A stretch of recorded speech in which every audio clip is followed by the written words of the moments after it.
Hi everybody, welcome again to Speedway Gladiators, the program that looks at speedway racing at the Robertson Prestige International Speedway, and of course we do it with the compliments of the team at Video Hub.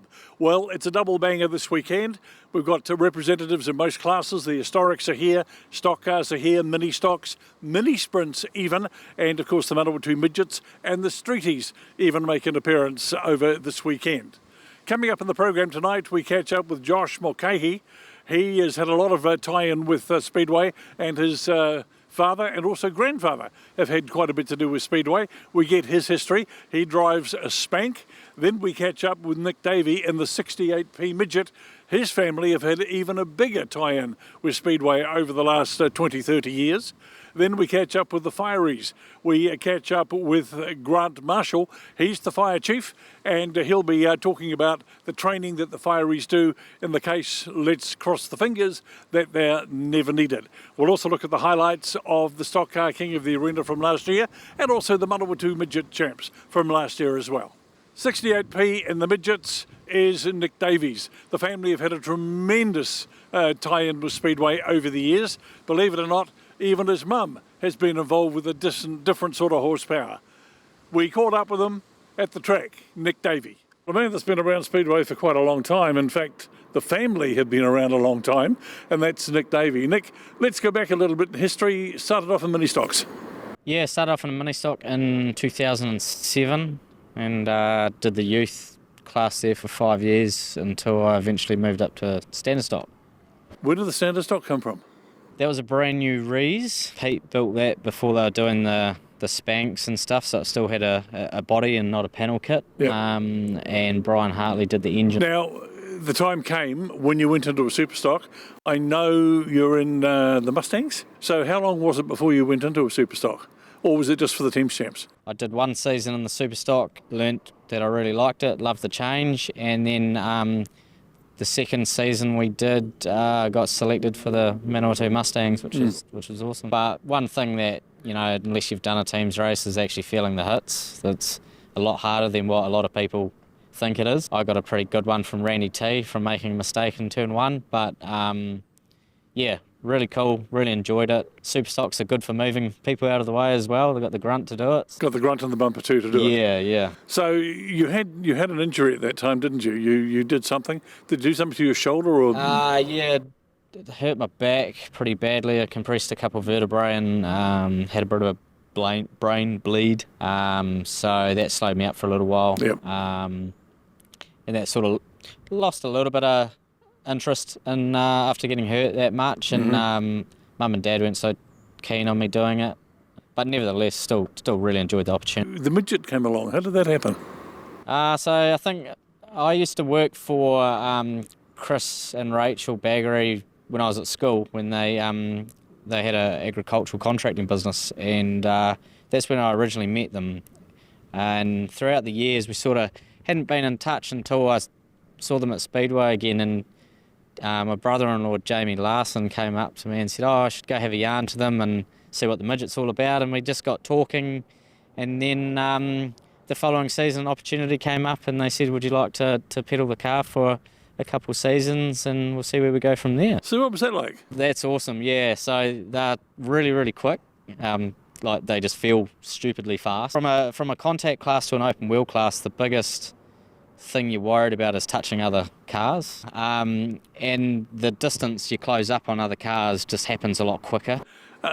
Your family connections with Speedway go back a long time. I mean, your father was a Panther back in the day, back in the 70s I think it was, so he would have been full of encouragement for you to get into it, I'm imagining.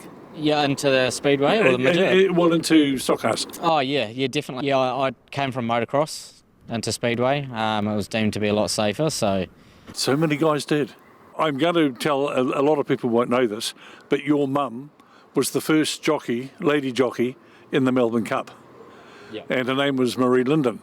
Now that name everybody knows, Marie Linden, but so you've had all kinds of horsepower in your family. Yeah. So Mum wasn't a massive advocate of Speedway at the start. So Mum's had her own advice towards Speedway for me, and that's the competitive side, the decision-making side, where Dad was more the technical side, but Mum was the more mentality of how to become stronger and stuff like that. So When you go home, what does your family say to you about your speedway career? I've got a very supportive father and mother-in-law and wife. So my wife and her family have been great, actually. New Zealand Specialised Coatings, they've sponsored me in the Superstock and now the Midget. They come to watch. So it's actually quite nice having that support from a family that haven't been around Speedway for long. So the Midget is, do you think you found a natural home in the Midget?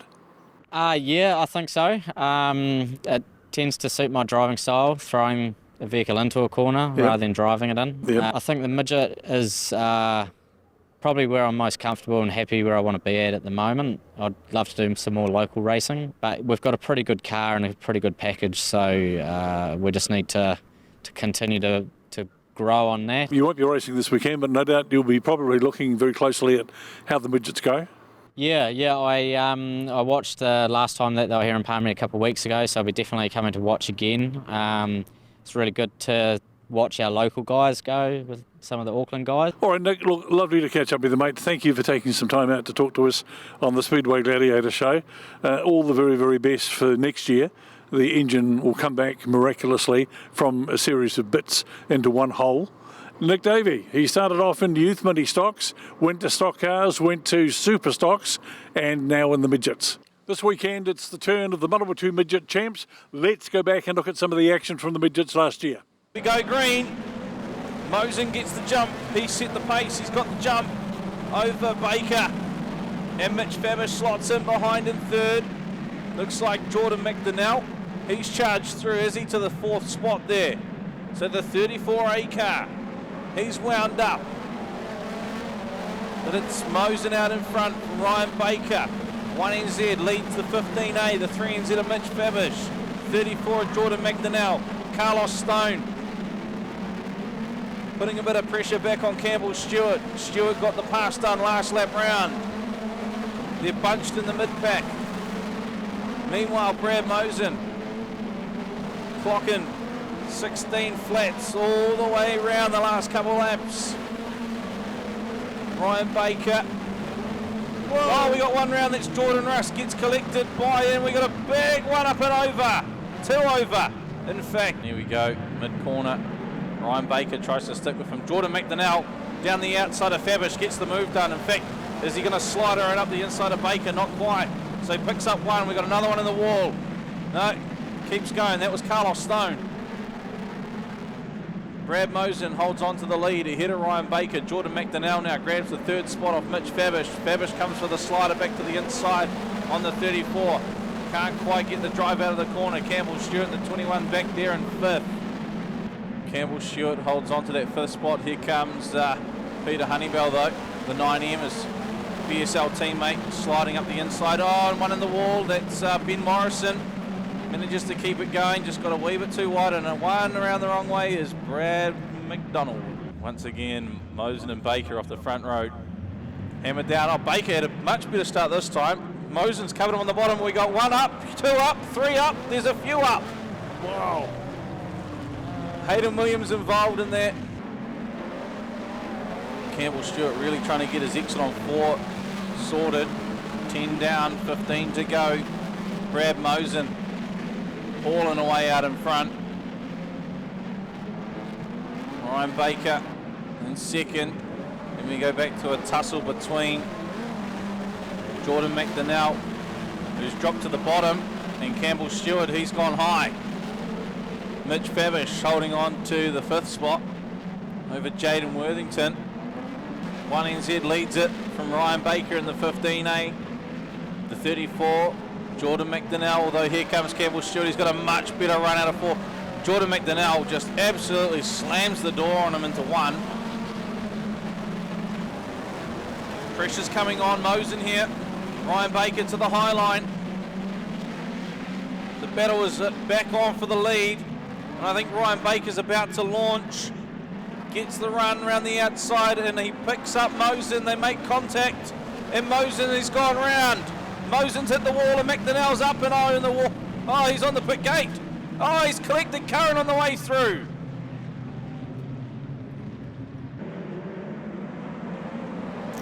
Can't say if he's watching his mirrors because they don't have any, but he's found that Ryan Baker's right there. And Campbell Stewart as well. But look at that, 3 wide on the exit at 2.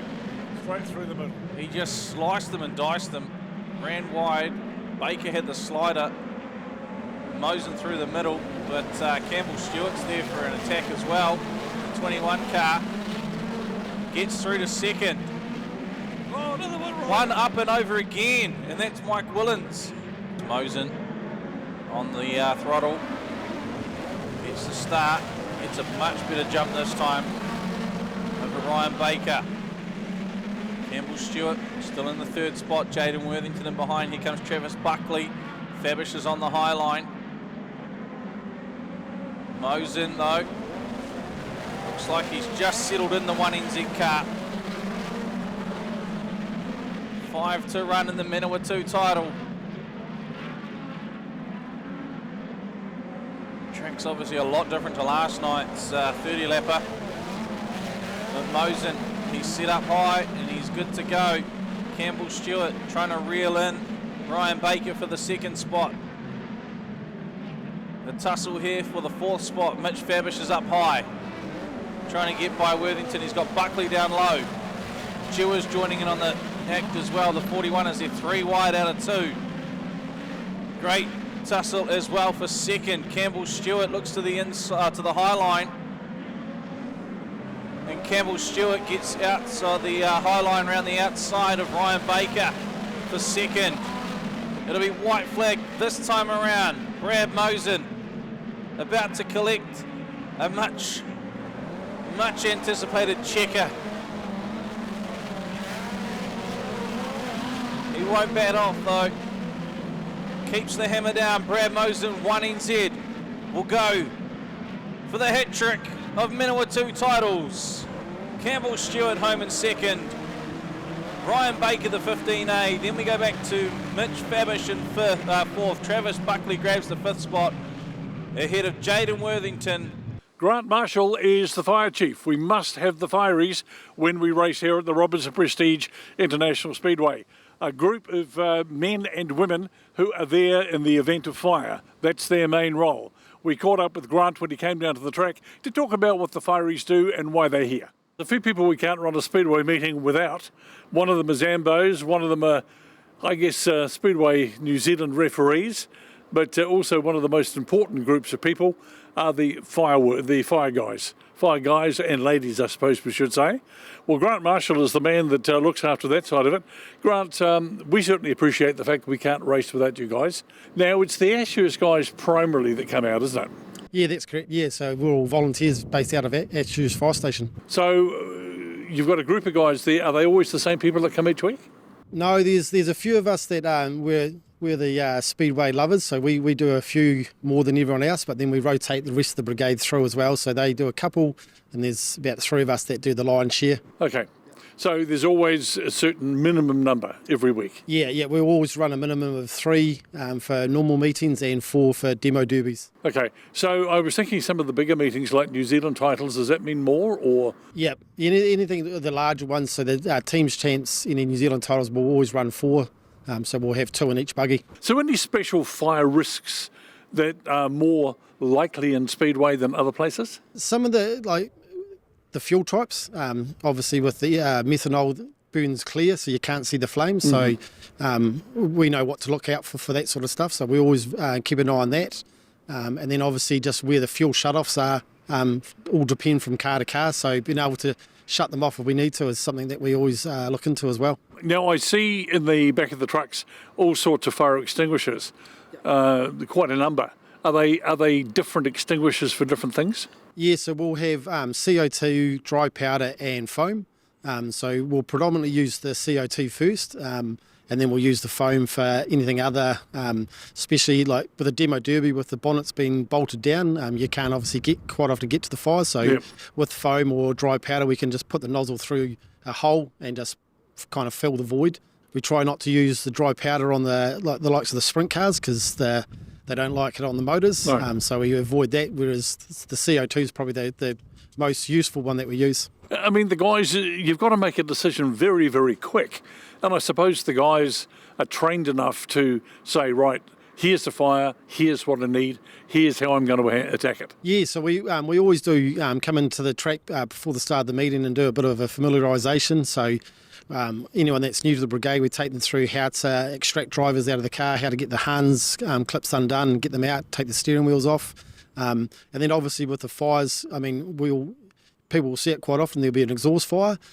Looks good, big flames, but it's just that unburnt fuel. Unburnt fuel. Yeah. So we tend to, we'll stand back and watch. And we'll look at where the location of the fire is, because if it's coming out of the front away from the exhaust, then we know that there's something that we need to attend to pretty quick. And the other good sign is watching the driver. If he's thrown his belts off and he's getting out of the car, then it's pretty hot in there, so we'll come in pretty quick. So how long have you been doing it? I'll be doing it about 10 years for myself. The brigade's been doing it probably 20 plus years that we've been working with Speedway doing this. Okay. Is it different to the training that you get? Yeah, it is. Motorsport's obviously a completely kettle of fish to a house fire or to a car fire. Obviously, with the different types of fuels and the fact that there's someone that's essentially restrained inside the vehicle. And you might have a problem with the guys knocked out. Yep, yeah, and that's where, like I said, at the start of the year, we'll go through the training on how to get drivers out. So we all know how to release the harnesses, release the quick release on the steering wheels to get them out.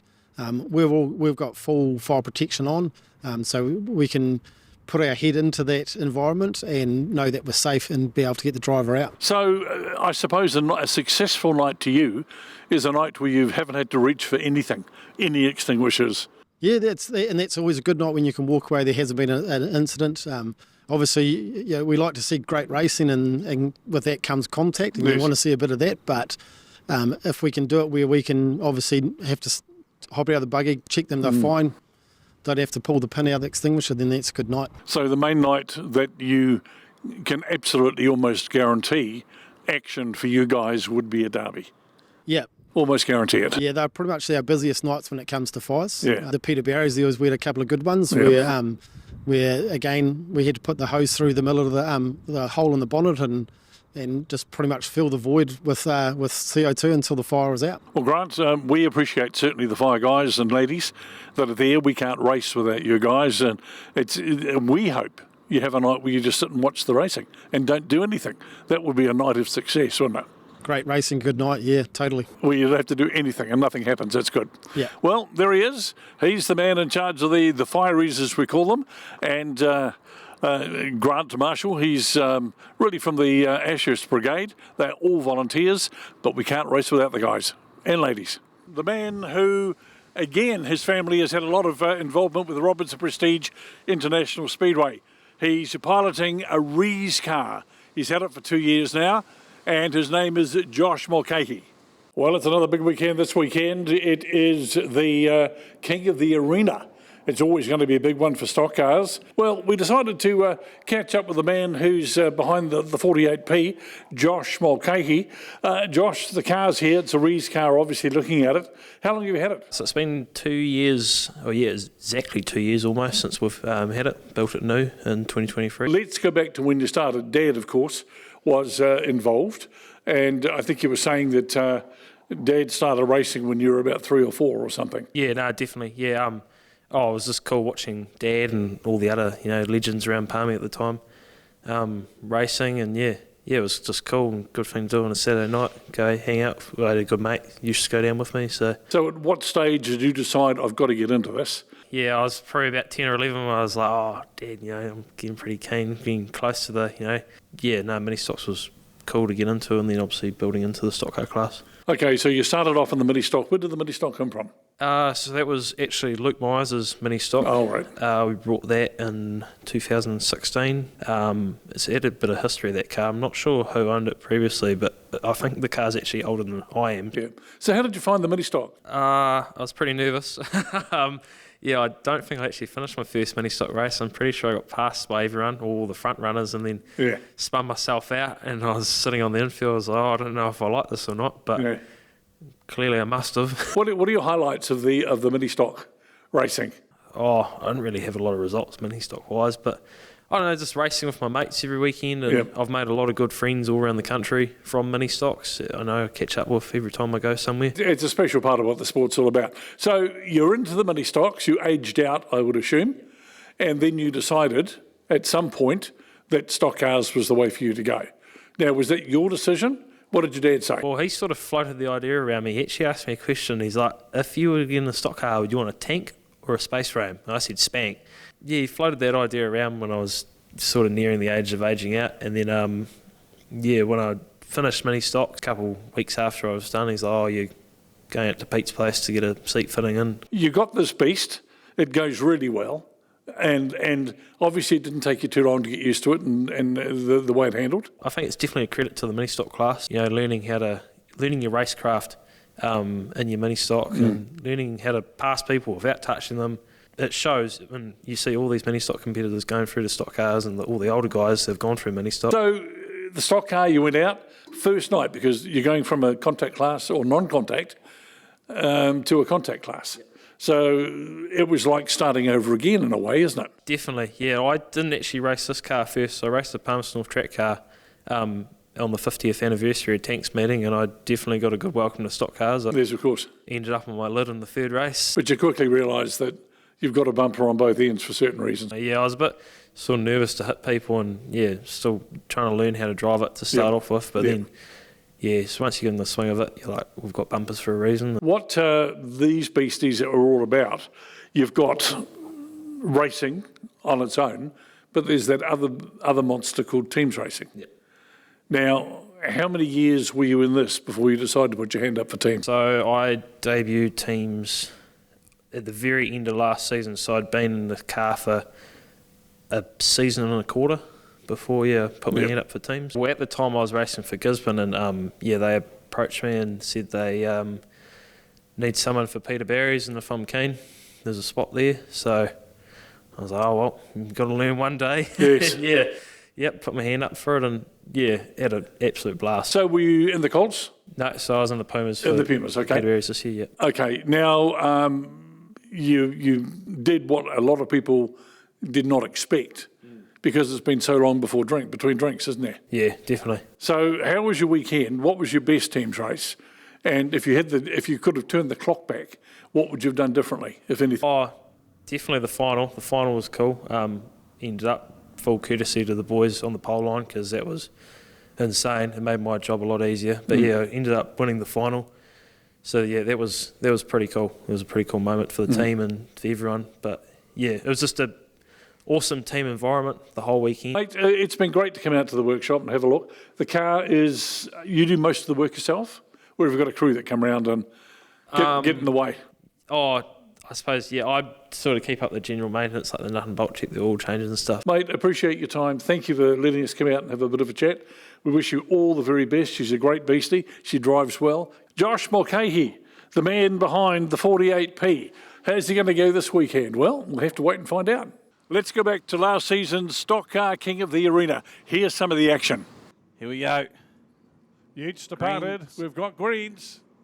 Jaden Hall getting the push there from his Puma teammate there, Kyle Rowe on the outside, but it's Milton Curtis in the tank. Slots up the inside of the lot of him. Aiki Hatapu, the 14P. He had problems. He's going to let the field go, is he? Looks like Ben Milne, the 1447 has spun up. Hatapu rejoins the rear of the field.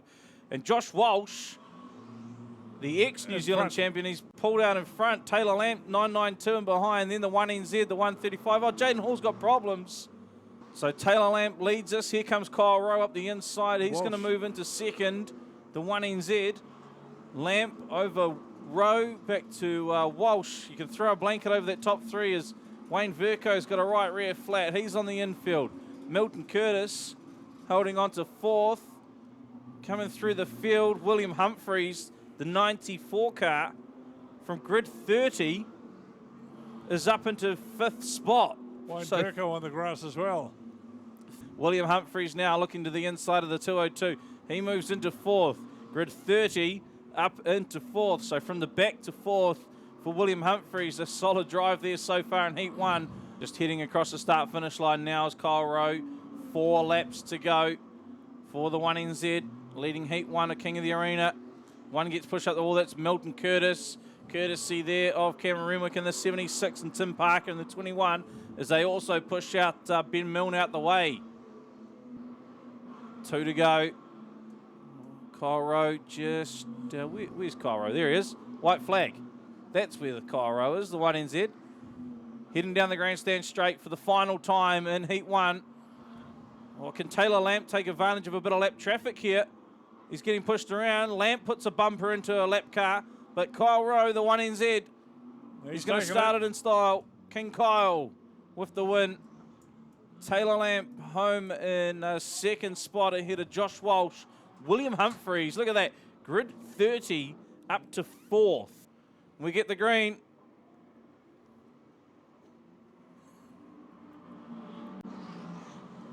So no DeRitter out there either this time. And look at this, William Humphreys, 14 to the lead in the first turn. What a drive. Lucas Hay in behind. He's got Verco squeezing him though. One gets fired in the wall. That looks like the 31. Toby Matthews. Kyle Rose moved up. Brad Powell sitting right on that pole line on the exit of 2. Hasn't moved yet. Everyone manages to just avoid him. We've got one up the wall. One hung up the wall. We've got a fence post pulled out there. Still the 94 of William Humphreys leading. Oh, he collects Milton Curtis. He gets fired into the wall for good measure. What's Josh Walsh going to do here? Is he going to attack the 94? He does. Oh, he leans on him a wee bit here. Walsh is having a go at Humphreys. Oh, he hit a bit of a swing there. Came detached. 202 of Curtis. Milton Curtis back on track in the tank. And right in behind him is William Humphreys. Renwick hits the wall again. So Humphreys leads it still from Lucas Hay, Wayne Verco, Wade McNabb, Kyle Rowe, Blake Barnett, Taylor Lamp, Rebecca Barr. 3 to go for William Humphreys. Having a solid run. Starts off grid 5 in the next one. And look at that. Oh, Lucas Hay's got Milton Curtis. He's flicked them up and over well and truly. That was spectacular. So we've got 13 cars left going, Dave. A lot of attrition. Oh, considering we started with 32. 13, yep. William Humphreys, white flag, 1 to go. The 1NZ, Kyle Rowe, he's sitting in second. Wade McNabb, Taylor Lamp, Blake Barnett. There's only 5 cars, 6 cars if you count Wayne Verco, on the lead lap. Yep. 6 cars on the lead lap. William Humphreys, look at him. You can just see how cruisy he drives that 94 car, coasts it to the line, takes the win. Kyle Rowe behind him, Wade McNabb, Taylor Lamp in 4th, Blake Barnett in 5th. We're underway anyway. Rebecca, well, no surprises there. She's off to a great start. Kyle Rowe, he's going to be the one who has to push his way through the field because he is only he only want to finish no less than, 1 car behind William to take the title. We've already had one spun up. That is the 31 being taken there by Taylor Lamp. Bex leads it from William. Blake Barnett, Kyle Rose moved up to 9th. So it's the 1NZ we want to keep an eye on. He's got to get up to at least 3rd spot to win the title. Oh, the 1NZ gets a big punt too from Josh Walsh. The current 1NZ taken by the ex-1NZ that handed the title to him. Looks like Rebecca's on the grass. William Humphreys has been taken to the wall as well. So Williams in the wall there, courtesy of Lucas Hay. All right. Here we go. We go green. I'm losing it, Dave. Jaden Hall's on the pole line. Who's he in hunt of? No one yet. The 1NZ's gone by. I'd say he was letting Kyle Rowe go there. Wade McNabb goes by Josh Walsh. Josh Walsh, I think, is going to be on a mission to get Kyle Rowe here. Jaden Hall, Wayne Verco's got one. Here we go. Kyle Rowe puts the bumper into Josh Walsh. Verco's got one in the wall as well. Oh, Walsh leads him into a parked car. Lamp's gone round. Lamp's on the infield. Rowe keeps going. Blake Barnett in the meantime, he splits the gap. He's going through the 23. Kyle Rowe currently still sitting in the box seat to pick up this King of the Arena title. We're going to get the white flag one to go this time round for Blake Barnett.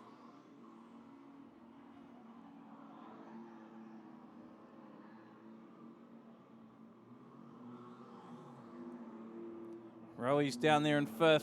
That'll be enough for the title. Jaden Hall's just cruising, making sure no one's been a pest to his mate. Blake Barnett picks up the win, the 23. That should be enough for 2nd in the title. Kyle Rowe, King Kyle once again. What a way to round out the, well, we've still got one meeting to go. That's Speedway Gladiators for tonight. We're just about due to go racing. It's a double header, so grab your hot dogs, grab your chips, buckle up, let's go racing.